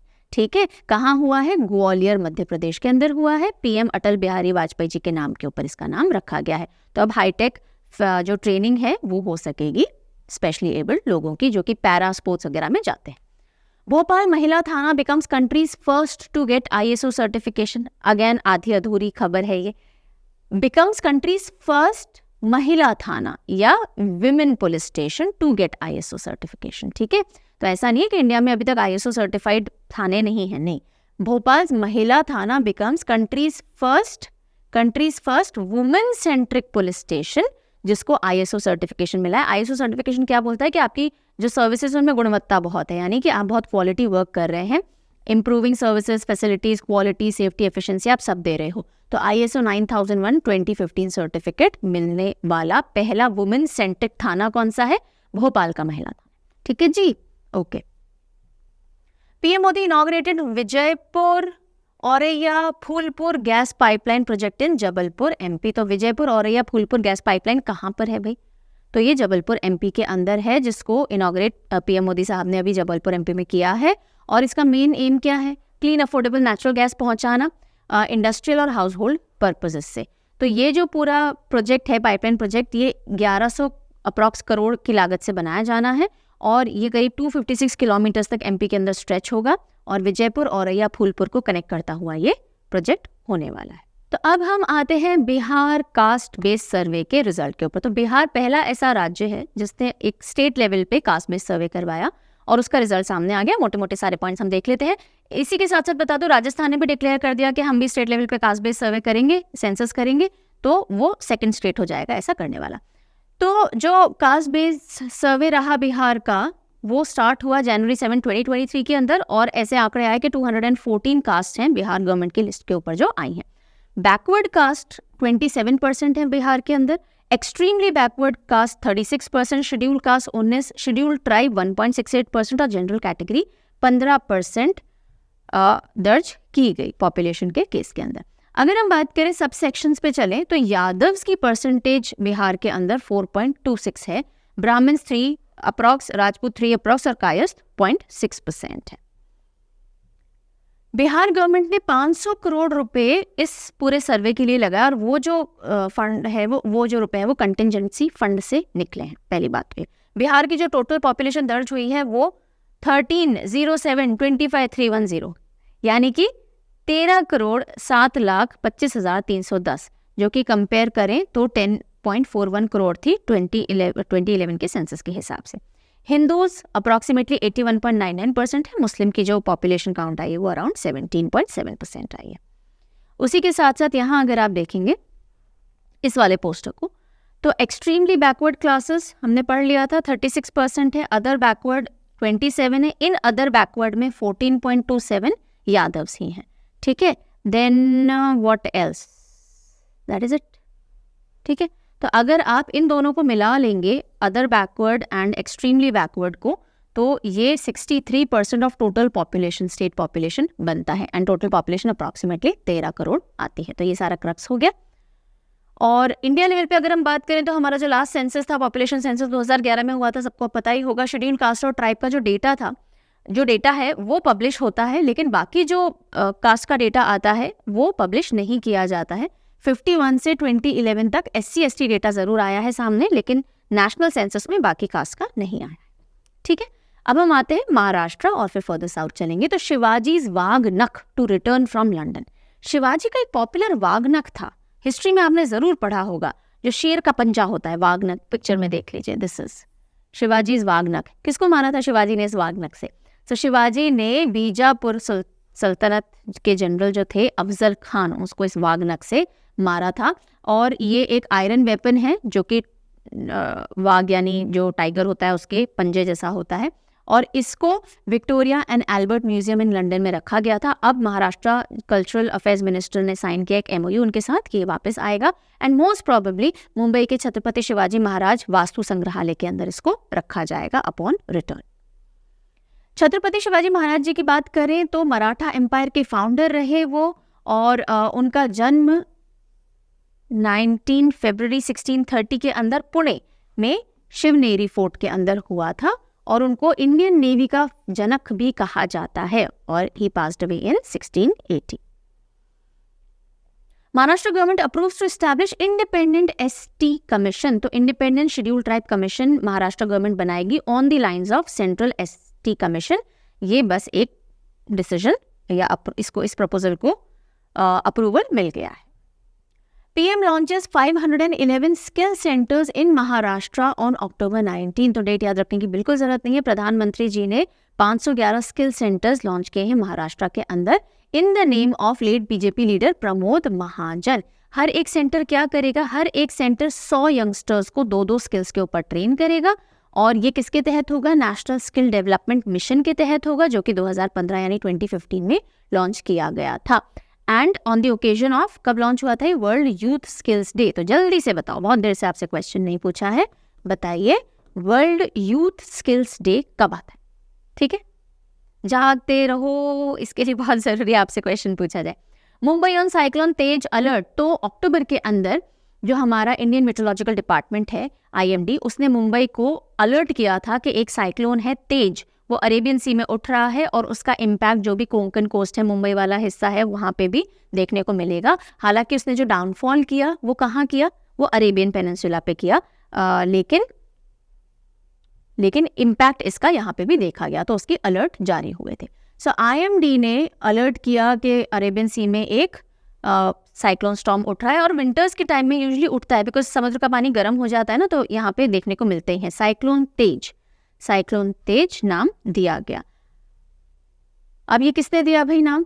ये इंडिया ने ही दिया है नाम। देखिए क्या होता है कि जो भी कंट्रीज हैं जो कि बे ऑफ बंगाल, अरेबियन सी के आजू बाजू आते हैं, जो साइक्लोन से बहुत ज़्यादा प्रभावित होते हैं, ये है साइक्लोन तेज, यहाँ से उठा और इसने यहाँ पे अपना लैंडफॉल किया है, ठीक है, लेकिन इसका इम्पैक्ट यहाँ पे भी देखने को मिला। तो ये जो नाम होते हैं, ये लिस्ट आपको दिख रही है। जैसे आपने देखा होगा लास्ट जो हमने साइक्लोन पढ़ा, बिपरजॉय की बात की थी, वो नाम बांग्लादेश ने दिया था। उसके बाद अब जो भी साइक्लोन आएगा, नाम पहले से डिसाइडेड होते हैं, तो उसका नाम तेज पड़ेगा। अगला अगर कोई साइक्लोन आएगा, हमून कहलाएगा, अगला कोई आएगा तो मिदली कहलाएगा। इस तरह से लिस्ट बनी हुई होती है and they keep on following like this. ठीक है जी, चलते हैं आगे। Sir JJ school of art granted de novo deemed university status. Sir JJ school of art है, कहाँ पर है? ये महाराष्ट्र के अंदर है और इनको de novo deemed university status मिल गया। यानी कि आप de novo यूनिवर्सिटी स्टेटस किसको मिलता है? जो किसी ऐसी चीज़ में पढ़ाई करवा रहे हो जो एक इनोवेटिव फील्ड हो, कुछ नया करवा रहे हो, उसको de novo स्टेटस मिल जाता है और वो इनको दिया गया है। बस इतनी सी बात है, ज़्यादा कुछ नहीं है इसमें। PM Modi dedicated Nilwande dam to Maharashtra's Ahmednagar. तो नीलवंडे डैम कहाँ से एसोसिएटेड है, यानी कौन से स्टेट से एसोसिएटेड है? तो महाराष्ट्र, अहमदनगर से ये एसोसिएटेड है। एक तो आपको ये बात ध्यान रखनी है। आगे देखते हैं। Completed after a long delay due to lack of funds. तो इस डैम का काम तो आई थिंक काफ़ी साल हो गए, पहले एजिटेशंस हो गए थे, यानी प्रोटेस्ट हो गए थे, उसके बाद फंड्स की कमी के चलते रुक गया था। तो ये डैम अब फाइनली कंप्लीट हो गया है अहमदनगर डिस्ट्रिक्ट ऑफ महाराष्ट्र के अंदर, नीलवंडे डैम, और ये ओपन कर दिया गया है, यानी इसके फंक्शंस चालू हो गए हैं, इसको डेडिकेट कर दिया गया है। 2 कनेक्टेड ग्रेविटी डैम्स हैं जो कि रोलर कॉम्पैक्ट कंक्रीट को यूज़ करके बने हैं और इंडिया में पहला ऐसा डैम है जो कि इस तरीके से बनाया गया है। इसमें 2 जो डैम है, उसमें जो अपर नीलवंडे डैम है वो प्रवार नदी पे बेस्ड है, जो कि एक ट्रिब्यूटरी है गोदावरी रिवर की, और जो लोअर नीलवंडे डैम है वो शाही नाला रिवर के ऊपर बेस्ड है। जो ये डैम है, इसका मेन काम है गोदावरी बेसिन से जो पानी है उसको एक वेस्टर्न घाट की तरफ फ्लो करती हुई रिवर की तरफ डाइवर्ट करना। ठीक है, देन कैनाल्स और डैम्स जो है वो डेवलप किए जा रहे हैं 5177 करोड़ की लागत से। अदर प्रोजेक्ट्स भी PM मोदी ने जो वहाँ पे इनॉग्रेट किए वो देख लेते हैं। एक है दर्शन क्यू कॉम्प्लेक्स। दर्शन क्यू कॉम्प्लेक्स इस शिरडी साईं बाबा में जो भी लोग आते हैं दर्शन करने के लिए, तो उनके वेटिंग एरिया के हिसाब से करीब 10,000 डिवोटीज वहाँ पे आराम से बैठ सकते हैं। उसके अलावा नमो शेतकारी महासम्मान निधि योजना। नमो शेतकारी महासम्मान निधि योजना हमने पहले भी पढ़ी थी, जो सेंट्रल गवर्नमेंट की एक योजना चलती है। कहाँ लिखा हुआ है हमने? प्रधानमंत्री किसान सम्मान निधि। प्रधानमंत्री किसान सम्मान निधि के तहत हर एक किसान के खाते में सालाना 6,000 रुपये डाले जाते हैं। उसी के साथ साथ महाराष्ट्र गवर्नमेंट ने नमो शेतकारी महासम्मान निधि योजना शुरू की कि एडिशनल 6,000 रुपये और महाराष्ट्र के किसानों के खाते में डाले जाएंगे। तो डायरेक्ट मनी ट्रांसफर होता है in the accounts of farmers. Maharashtra government approves lake Ladki scheme. So lake Ladki scheme Maharashtra government ने अप्रूव कर दी है। जो भी गर्ल्स 1 अप्रैल 2023 के बाद जन्मेंगी, उन सब बच्चियों को 1 लाख रुपीस दिए जाएंगे। गरीब परिवार की अगर कोई बच्चियां होंगी, ठीक है। तो बिलवेड डॉटर स्कीम, लेक लाड की स्कीम महाराष्ट्र ने अप्रूव की। गोवा कैश्यू, गोवा का जो गोवन कैश्यू है उसको मिला है GI टैग। ये कैश्यू ना इस तरह से सीड के फॉर्म में लगता है और इसको हम बोलते हैं कैश्यू एप्पल। ये जो ऊपर इसका फ्रूट होता है, this is the seed, right. So गोवन, ऐसा नहीं है कि गोवा में ही कैश्यू ऐसे लगता है, कैश्यू लगता है ऐसे। सो गोवन कैश्यू कर्नल जो हिस्सा होता है, कर्नल, उसको GI टैग मिला है गोवा से। और कैश्यू की अगर हम बात करें तो कैश्यू नेटिव है north eastern Brazil, Latin America के अंदर वाले हिस्से के अंदर। लैटिन अमेरिका किसको कहते हैं? सेंट्रल अमेरिका और साउथ अमेरिका मिला के। तो जो ब्राज़ील का नॉर्थ ईस्टर्न हिस्सा है वहाँ का कैश्यू नेटिव है और पोर्चुगीज थे जो लेकर के आए थे इसको गोवा के अंदर। इसको 20 to 38 डिग्री टेम्परेचर की ज़रूरत होती है, 60 to 95% रिलेटिव ह्यूमिडिटी की ज़रूरत होती है और 2000 to 3500 मिलीमीटर रेनफॉल की ज़रूरत होती है। और ये कंडीशंस परफेक्ट हैं गोवा के अंदर, इसलिए कैश्यू प्रोडक्शन बहुत होता है। काजू बड़े साइज़ के भी मिलेंगे, यमी भी मिलेंगे, नाइस काजू फ्रॉम गोवा। चलो अब बढ़ते हैं कर्नाटका की तरफ। तो Bengaluru airport now home to South Asia's first aircraft recovery training school. Bengaluru airport जो है, केंपेगौड़ा एयरपोर्ट जो है, वहाँ पे अब वो साउथ एशिया का पहला ऐसा एयरपोर्ट होगा जहाँ पे एयरक्राफ्ट रिकवरी ट्रेनिंग स्कूल खोला जाएगा। एयरक्राफ्ट में कोई प्रॉब्लम आ गई या उसको ख़राब है, उसको ठीक करना है या वापस से रिन्यू करना है, तो aircraft recovery training school BIAL setup करेगा। Bangalore international airport limited Kempegowda international airport के प्रेमिस में, यानी उसी के पूरे कंपाउंड बोलो, प्रेमिस बोलो, वहाँ पे सेटअप करेगा first aircraft recovery training school in Bangalore airport, ठीक है। Disabled aircraft recovery equipment there जो है इसके हिसाब से ट्रेनिंग पूरी प्रोवाइड की जाएगी। Hands on training equip with disabled aircraft recovery equipment, सारे इक्विपमेंट्स वहाँ पे होंगे जो भी ज़रूरत पड़ती है। और ट्रेनिंग देगा कौन? जर्मनी की क्यून्सगैम्ब एयरक्राफ्ट इक्विपमेंट, जर्मनी ये ट्रेनिंग वगैरह प्रोवाइड करेगी यहाँ पे आके। तो इतना डिटेल में जाने की वैसे ज़रूरत होती नहीं है, छोड़ दो। वज्र मुष्टि कलगा, इंपॉर्टेंट भाई, वज्र मुष्टि कलगा ये क्या है? It is a form of what? So it is a form of ancient art form, martial art form. Martial art होती थी ना, तो हमारे इंडियन कल्चर से जुड़ी हुई, विजयनगर एम्पायर से जुड़ी हुई एक मार्शल आर्ट फॉर्म है जो कि अब विलुप्त हो चुकी है। सिर्फ दशहरा के टाइम में सिम्बॉलिकली की जाती है। कहाँ पे? मैसूरू पैलेस कर्नाटका के अंदर। तो ये एक थंडरबोल्ट फिस्ट ऐसी पहनी जाती है और सिर पे मुक्का मारना है, और जो पहले ब्लीड करवा दे सामने वाले को, थोड़ा सा खून आते ही रेफरी रोक देते हैं कि बस बस बस अब नहीं मारना है। तो जो सबसे पहले खून निकाल देगा सामने वाले का, वज्र मुष्टि का लगा, वज्र मुष्टि एकदम। तो ये इस तरह की मार्शल आर्ट फॉर्म प्रैक्टिस की जाती थी, ठीक है। चलिए, सो ये पॉपुलर थी विजयनगर रूलर्स के time, 17th century, 14th century से 17th सेंचुरी वाले टाइम में। और जो भी पोर्टुगल से मिडीवल टाइम में ट्रैवलर्स आए, उन्होंने ये देखी और इसके रिकॉर्ड्स वगैरह बनाए। तो नवरात्रि, दशहरा के टाइम में इसको पर्टिकुलरली खेला जाता। Then Healthway India's first solar roof cycle track, पूरा सोलर रूफ बना हुआ है, नीचे आप साइकिल करो, बारिश धूप आए तो भी दिक्कत नहीं और लाइटें जलती ही रहेंगी। इस तरह का पहला सोलर साइकिल ट्रैक इंडिया में कहाँ स्टार्ट हुआ? हैदराबाद के अंदर इनॉग्रेट हुआ। India's first solar roof cycling track, cycling करने के लिए। ओके, करीब 16,000 सोलर पैनल्स यहाँ पे इंस्टॉल किए गए हैं। प्रधानमंत्री dedicates first 800 megawatt unit of Telangana super thermal power project of NTPC to the nation. Telangana के अंदर super thermal power project of NTPC चालू हुआ है और उसका एक जो यूनिट है, एक फेज जो है वो डेडिकेट किया है, जिसमें 800 megawatt unit of energy produce हो सकती है। जब ये कंप्लीट बन जाएगा तो 4000 मेगावाट ऑफ एनर्जी प्रोड्यूस करने की कैपेसिटी ये रखेगा। NTPC के सारे प्रोजेक्ट्स में से सबसे बड़ा प्रोजेक्ट ये है, या सारे प्रोजेक्ट्स ही बोलेंगे हम, ठीक है। और ये कहाँ पर है? तेलंगाना के निजामाबाद के अंदर इसको सेटअप किया गया है। Done. Most advance power plant of NTPC in India ये है। देन इसमें जो भी एनर्जी प्रोड्यूस होगी उसका 85% पावर तेलंगाना स्टेट के लिए ही यूज़ होगा। और NTPC लिमिटेड की अगर हम बात करें तो इंडिया में जितनी भी पावर जनरेट होती है अलग अलग तरीकों से, वो रिन्यूएबल, मतलब सोलर, विंड एट्सेट्रा एट्सेट्रा, तो उसका 1/4 अकेला NTPC पावर रिक्वायरमेंट हमारी पूरी कर देता है। इंस्टॉल्ड कैपेसिटी NTPC की मोर देन 73 गीगावाट है, जिसमें thermal, hydro, solar, wind power ये सारी इंक्लूडेड है। तो NTPC is the largest power producing company, government company in India. Sarakka central tribal university approved for Telangana. So centre से approval मिल गया है सरक्का सेंट्रल ट्राइबल यूनिवर्सिटी बनाने के लिए तेलंगाना के अंदर। नाम होगा Sammakka Sarakka central tribal university in Telangana. ये गॉडेसेस के नाम पे रखा गया, ट्राइबल गॉडेसेस है समक्का एंड सरक्का। और इसके लिए इस अप्रूवल को देने के लिए एक parliament bill, central university amendment bill 2023, इसको इंट्रोड्यूस किया गया था और उसको अप्रूवल मिलते ही ये यूनिवर्सिटी अब फुली स्टैब्लिश की जा सकती है।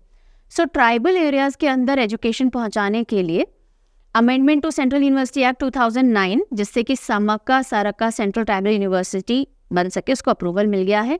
889 करोड़ की लागत से बनेगी और क्वालिटी एजुकेशन तेलंगाना तक पहुंचे, स्पेशली ट्राइबल एरियाज वाले बच्चे भी इसका बेनिफिट ले सकें, ये इसका ऑब्जेक्टिव है।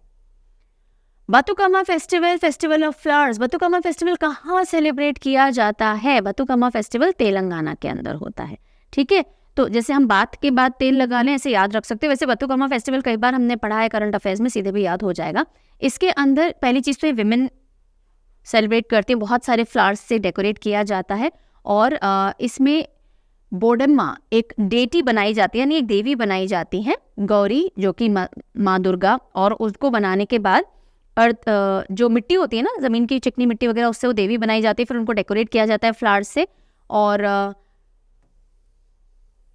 अलॉन्ग विथ बतुकम्मा और इमर्स किया जाता है पॉन्ड के अंदर। तो दो देवी एक तरह से बनाई जाती हैं, एक बोडेम्मा होती है, एक बतुकम्मा होती है। फिर उनको डेकोरेट किया जाता है, उनकी पूजा की जाती है। फिर जब हम सिरा देते हैं, जैसे हम बोलते हैं पॉन्ड के अंदर विसर्जित कर देना, उस तरह से वो विसर्जित कर दिया जाता है। तो फेस्टिवल ऑफ फ्लावर्स है, जिसमें देवियाँ बना करके उनको पूज करके और फिर उनको विसर्जित करते हैं। और इसका मेन जो रीज़न है इस फेस्टिवल को मनाने का, हमारे जो भी नेचुरल रिसोर्सेज हैं उनको प्रिजर्व करना, उनके टुवर्ड्स अपना मदर अर्थ, मदर नेचर के टुवर्ड्स अपना ग्रैटिट्यूड शो करना है। फिर आता है बानी फेस्टिवल। बानी फेस्टिवल आंध्र प्रदेश के अंदर सेलिब्रेट किया जाता है। इसमें स्टिक फाइटिंग होती है और ये न्यूज़ में आया क्योंकि कुछ लोगों की जान चली गई इस बार इस फेस्टिवल के दौरान। तो दशहरा के आसपास दो तरफ से लोग आते हैं और फाइटिंग करते हैं। जैसे बरसाने की होली बोली जाती है ना, लठमार होली, इसी तरह से ये एक फेस्टिवल है आंध्र प्रदेश में जो दशहरा के टाइम में होता है और स्टिक फाइट उसमें होती है। दशहरा की रात को, विजयदशमी वाले दिन रात एवरी नाइट ये किया जाता है, ठीक है। ये फेस्टिवल भी विजयनगर एम्पायर के समय से चला आ रहा है। और on account of victory of Lord Malmaleshwar Swami और गॉडेस पार्वती, इन लोगों की जीत हुई थी। क्यों फाइटिंग दिखाई जाती है? एक तरफ देवताओं वाली साइड है, एक तरफ डीमंस वाली साइड है, ये डिपिक्शन किया जाता है। तो लॉर्ड मलमलेश्वर स्वामी और गॉडेस पार्वती ने मणि और मल्लासुर जो थे, जो प्रॉब्लम क्रिएट करते रहते थे, इनके बीच की फाइट को ये डिपिक्ट करता है। कौन सा है ये? बानी फेस्टिवल। बानी फेस्टिवल। आगे चलते हैं, चलो भाई। ओके, ये हमने देख लिया। इडक्कल केव्स। इडक्कल केव्स नया प्रोजेक्ट है जो केरला टूरिज्म ने लॉन्च किया है। सो केरला टूरिज्म लॉन्च 2.9 करोड़ रुपए का प्रोजेक्ट, जिससे कि सिविक एमिनिटीज़ जो हैं इडक्कल केव्स के अराउंड वयनाड में वो इम्प्रूव हों, ताकि ऑब्वियसली टूरिज्म के स्पॉट की तरह इसको डेवलप किया जा सके, ठीक है। तो इडक्कल केव्स कहाँ पर हैं? केरला के अंदर हैं। नंबर 1 पॉइंट ये हो गया। और ये कौन सी हिल्स में हैं? आम्बुपुथी हिल्स के अंदर ये हैं। और इडक्कल का मतलब होता है अ स्टोन इन बिटवीन, बीच में एक पत्थर आ गया आपके रास्ते में। अ स्टोन इन बिटवीन, तो दो बड़े लार्ज रॉक्स हैं और बीच में से स्प्लिट है ये। अच्छा, देख लीजिए आप picture, these are 2 large rocks और बीच में से केव जैसा है। सो केव्स में जो पेंटिंग्स भी हैं, ह्यूमन फिगर्स भी हैं, कुछ लिखावट भी है, और ये सब एटलीस्ट 6000 BCE यानी नियोलिथिक और मीजोलिथिक एज के टाइम की डिपिक्ट करती हैं। और मुनियार्स जो हैं, जो एंशिएंट बरियल साइट्स होती हैं जहाँ पे बरी किया जाता था लोगों को, वो भी इन हिल्स से पाई गई हैं, जिसमें कुछ सामान भी साथ में पाए गए हैं, जैसे अर्दनवेयर, पॉटरी वगैरह। तो ये जो केव्स है बहुत पुराने समय से यूज़ में ली जाती है और ये हिल्स में भी बहुत पुराना कोई ना कोई साइन देखने को मिलता है कि यहाँ पे सिविलाइजेशन उस समय किस तरह से क्या किया करती थी। Kerala government to setup 237 crore graphene production facility. Bharat की पहली ग्रेफीन प्रोडक्शन फैसिलिटी केरला के अंदर सेटअप होगी 237 करोड़ रुपीस की लागत से, और ये पब्लिक प्राइवेट पार्टनरशिप मॉडल पे वर्क करेगी। इसको इम्प्लीमेंट कौन करेगा? Kerala digital university. Infrastructure develop कौन करेगा? Kerala industrial infrastructure development corporation. Graphene क्या होता है? ग्रेफीन वर्ल्ड की thinnest, strongest, most conductive material है, हीट के लिए भी, इलेक्ट्रिसिटी के लिए भी। और ये 1 एटम थिक शीट होती है कार्बन एटम्स की, और हेक्सागन जैसे हनीकॉम्ब स्ट्रक्चर होता है ना, इस तरह की होती है। तो एक तरह से आप मान लीजिए कि इलेक्ट्रिसिटी और हीट को कंडक्ट करने के लिए एक बहुत अच्छा ऑल्टरनेटिव है। अब इसका प्रोडक्शन फैसिलिटी इंडिया में शुरू होना है। अराटू फेस्टिवल, अराटू फेस्टिवल कहाँ मनाया गया? अराटू फेस्टिवल किससे जुड़ा हुआ है? देखो यहाँ पे अराटू फेस्टिवल किससे जुड़ा हुआ है? ये जो हम कहेंगे कि राजघराने होते हैं ना, उन्हीं के लोग आकर के अभी भी इसको लीड करते हैं। ये केरला के अंदर मनाया जाता है। श्री पद्मनाभ स्वामी टेम्पल, पद्मश्री पद्मनाभ स्वामी टेम्पल में जो पद्मनाभ स्वामी जी हैं, उनकी जो आइडल है, उसको स्नान के लिए ले जाया जाता है, और साल में 2 बार इसको सेलिब्रेट करते हैं। 10 दिन का लंबा एक फेस्टिवल होता है, ठीक है। तो श्री पद्मनाभ स्वामी टेम्पल तिरुवनंतपुरम केरला के अंदर अराटू फेस्टिवल सेलिब्रेट होता है, और रॉयल फैमिली के जो हेड हैं वही एस्कॉर्ट करते हैं, आइडल्स को लेकर के जाते हैं।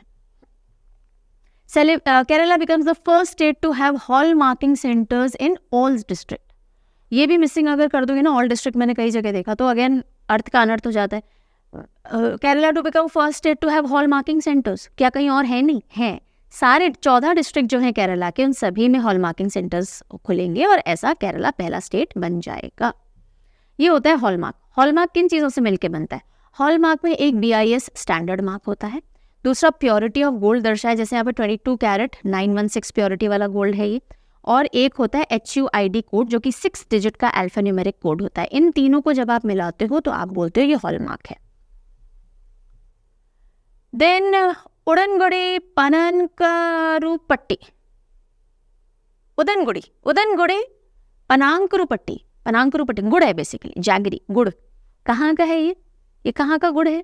बताइए। ये है तमिलनाडु का गुड़। कहाँ का गुड़ है? तमिलनाडु का। पाम जैगरी ऑफ तमिलनाडु है, जिसे GI टैग मिला है। और इसमें अभी भी बिल्कुल ट्रेडिशनल तरीके से गुड़ बनाया जाता है। ऐसा नहीं है कि केमिकल्स मिला दोगे आप, किसी भी तरह का इसको क्लियरिंग एजेंट नहीं मिलाया जाता, किसी भी तरह का फॉस्फोरिक एसिड वगैरह कुछ भी नहीं मिलाया जाता। ट्रेडिशनल तरीके से बनता है, क्योंकि वहाँ पे जहाँ ये बनाया जाता है वहाँ पे मॉइस्चर कंटेंट बहुत कम होता है, इसलिए इस गुड़ में इस जैगरी के अंदर जो सुक्रोज की मात्रा है, जो स्वीटनेस है, वो बहुत डिफरेंट और अच्छी स्ट्रॉन्ग होती है। Tamil Nadu announced a Samadhan scheme to help traders settle their dues, penalty and interest. तो तमिलनाडु सरकार ने, क्योंकि 25,000 करोड़ रुपए तक के कमर्शियल टैक्सेस स्टेट गवर्नमेंट के ड्यू चल रहे थे, तो इसको सेटल करने के लिए उन्होंने एक समाधान स्कीम लॉन्च की है कि भाई चलो हम इसका एक समाधान कर लेते हैं। आप सारे ड्यूज नहीं दे सकते हो, आप सिर्फ 20% चुका दो भाई, 20% चुका दो आपके जितने भी फाइनेंशियल ड्यूज चल रहे हैं, बस उसके बाद आपको कुछ नहीं पे करना, सब माफ हो जाएगा रिमेनिंग आपका। और इसके लिए टाइम दिया गया है अक्टूबर 16 से लेके फरवरी 15, 2024। ठीक है, so this is Samadhan scheme, जिसके चलते 20% off the standing dues can be paid and all your debts will be cleared. A passenger ferry service from Nagapattinam Tamil Nadu to Sri Lanka is set to commence. तो पहली फेरी सर्विसेज इंडिया से श्रीलंका, कहाँ से कहाँ? तमिलनाडु से श्रीलंका, और उनकी शुरुआत बहुत जल्दी होने वाली है। नागपट्टिनम तमिलनाडु से कानसांथुरई, है ना, कानसांथुरई श्रीलंका, ये फेरी सर्विसेज स्टार्ट होंगे। और इस फेरी को, ये जो वेसल होगा, इसको क्या नाम दिया गया है? चेरियापानी। ठीक है, और ये शिपिंग कॉर्पोरेशन ऑफ इंडिया है जो ये फेरी सर्विसेज ऑपरेट करेगी। 3 घंटे के अंदर ये डिस्टेंस कवर हो जाएगा, आप इंडिया से श्रीलंका पहुंच सकते हो। Tamil Nadu's first AI based early warning system for elephant under development है। जैसे ये डेवलप हो जाएगा तो यहाँ पे ना टावर्स लगे हुए रहेंगे जिनसे एलिफेंट मूवमेंट देखा जा सकता है, और वो जैसे अगर ट्रैक के आसपास एलिफेंट का मूवमेंट होगा, वो ट्रेन को सिग्नल दे देंगे कि आप स्लो डाउन कर लीजिए, आगे एलिफेंट मूवमेंट दर्ज हुआ है। ठीक है, तो इस तरह का एक AI based early warning system develop हो रहा है तमिलनाडु में। भारत में पहला ऐसा ही डेवलप हो रहा है। वाइल्ड एलिफेंट को ट्रेन कोलिजन से बचाने के लिए along the Ettimadai Walayar railway section, या इसको डेवलप किया जा रहा है। Alright, coming over to the short news section, जिसमें कोई ज़्यादा डिस्कशन की ज़रूरत नहीं है। तो ये मैंने राजस्थान गवर्नमेंट के बारे में देख लेते हैं। Rajasthan government launched I start talent connect portal, जिससे क्या होगा, जयपुर के टेक्नो हब में ये किया गया है एम्प्लॉयमेंट अपॉर्चुनिटीज़ के लिए। सो जो भी पोर्टल है यूथ को टारगेट करते हैं, मेजरली एम्प्लॉयमेंट अपॉर्चुनिटीज़ के लिए होता है। देन 2 न्यू ट्रेन सर्विसेज हैं जो पीएम मोदी ने राजस्थान के अंदर इनॉग्रेट की है। एक है रुणीचा एक्सप्रेस जो कि जैसलमेर को दिल्ली से कनेक्ट करेगा, एक है हेरिटेज ट्रेन मारवाड़ जंक्शन से और कामली घाट तक जाएगी। गोवा गवर्नमेंट ने स्वयं पूर्ण ई बाजार ऑनलाइन प्लेटफॉर्म में चालू किया है, जिससे कि जो भी सेल्फ हेल्प ग्रुप्स हैं, विमेन वगैरह हैं, वो वहां पर आकर के अपने प्रोड्यूसर जो भी कुछ वो बनाती हैं वो सेल कर सके। बिहार गवर्नमेंट ने 10% रिजर्वेशन ईवीएस यानी इकोनॉमिक वीकर सेक्शंस का जुडिशियल सर्विसेज और स्टेट जो भी लॉ कॉलेजेस और यूनिवर्सिटीज रन करता है उसके अंदर अनाउंस किया है, अप्रूव किया है। ईसीआई यानी इलेक्शन कमीशन ऑफ इंडिया ने एक कैलेंडर सामने पेश किया कि भाई 5 स्टेट्स हैं जहां पे स्टेट इलेक्शंस होने हैं, राजस्थान, छत्तीसगढ़, एमपी, तेलंगाना, मिजोरम। तो इनका एक असेंबली इलेक्शंस जो हैं उनका एक शेड्यूल सामने आया है। जनरल इलेक्शंस हमारे भी ड्यू हैं 2024 के अंदर, अप्रैल में या मार्च के टाइम पे होने हैं। तो राजस्थान गवर्नमेंट वाला ये जो पॉइंट है मैं आपको बता चुकी हूँ, राजस्थान गवर्नमेंट ने इशू किए ऑर्डर कि वो कास्ट सर्वे स्टेट के अंदर करना चाह रहा है और ये सेकंड स्टेट हो जाएगा after Bihar to do that.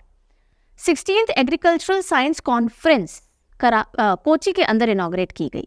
कौन सा edition? 16th edition agricultural science congress का कहाँ हुआ? कोची, केरला के अंदर हुआ ये। Then union home minister and minister of cooperation Amit Shah ने समो शहीद मेमोरियल एंड लाइब्रेरी इनॉग्रेट की गांधीनगर, गुजरात के अंदर। हेल्थ मिनिस्टर जो हमारे मनसुख मंडाविया जी हैं, उन्होंने नागालैंड का पहला मेडिकल कॉलेज कोहिमा के अंदर इनॉग्रेट किया। कर्नाटका गवर्नमेंट प्लान कर रहा है ग्राम न्यायालय यानी कि जो विलेज लेवल पे कोर्ट्स होती हैं उनको सेटअप करना हर एक पंचायत में, ताकि जो भी डिस्प्यूट्स हैं वो छोटे छोटे लेवल पे सेटल होते जाए, ऊपर तक जाने की ज़रूरत ना पड़े। Then doctor MGR Chennai central railway station, कौन सा railway station? Doctor MGR Chennai central railway station, इसको मिला है platinum certificate Indian green building council से, क्योंकि नेट जीरो एनर्जी बिल्डिंग इन्होंने वहाँ पे बना करके, मतलब नेट जीरो तरीके से ये काम चल रहा है उस रेलवे स्टेशन का, यानी कोई भी एनर्जी नेगेटिव में नहीं जा रही। अगर पानी यूज़ कर रहे हैं तो उतना पानी रिसाइकिल कर रहे हैं, लाइक दैट, ठीक है। एंड फाइनली बासोली पश्मीना, क्या है ये? बासोली पश्मीना को मिला है GI tag Jammu and Kashmir से। ये एक ट्रेडिशनल क्राफ्ट है जो कि Kathua district of Jammu and Kashmir के अंदर की जाती है। So with this we are done with all the important GI tags, state government schemes, projects, art and culture से जुड़ी हुई जो भी खबरें थी वो सब हमने कवर कर ली हैं, ठीक है। जाते जाते क्वेश्चन है आपके लिए, अगला जो सेशन होगा वो साइंस, टेक्नोलॉजी और डिफेंस से रिलेटेड होगा, जिसमें हम स्पेस से रिलेटेड सारी बातें करेंगे। जो भी न्यू इन्वेंशंस, डिस्कवरीज अगर हो गए, मेडिकल लाइन में कुछ हुआ है, टेक्नोलॉजिकल एडवांसमेंट कंप्यूटर के क्षेत्र में, साइंस के क्षेत्र में कुछ हुए हैं, उसके अलावा अगर डिफेंस के अंदर हम सारे आर्म्ड फोर्सेस में इंडिया में जो भी कुछ इंपॉर्टेंट कॉन्ट्रैक्ट्स हुए हैं, जो भी कुछ हमने कमीशन किया है, उसके अलावा जो मिलिट्री एक्सरसाइजेज हुई हैं, सब डिस्कशन करने वाले हैं, ठीक है। अगला सेशन होगा। साइनिंग ऑफ क्वेश्चन देख लीजिए आपके लिए, लिखिएगा इसका आंसर भी कमेंट सेक्शन में। ड्रैगन फ्लाई मिशन, कौन सा मिशन है भाई? Dragonfly mission, a mission to Saturn's moon Titan. Saturn का जो मून है यानी शनि का जो चंद्रमा है टाइटन, उसके लिए एक मिशन है ड्रैगन फ्लाई मिशन, जिसको अनाउंस किया गया है। It is associated with which space agency? कौन से अंतरिक्ष एजेंसी से इसका संबंध है?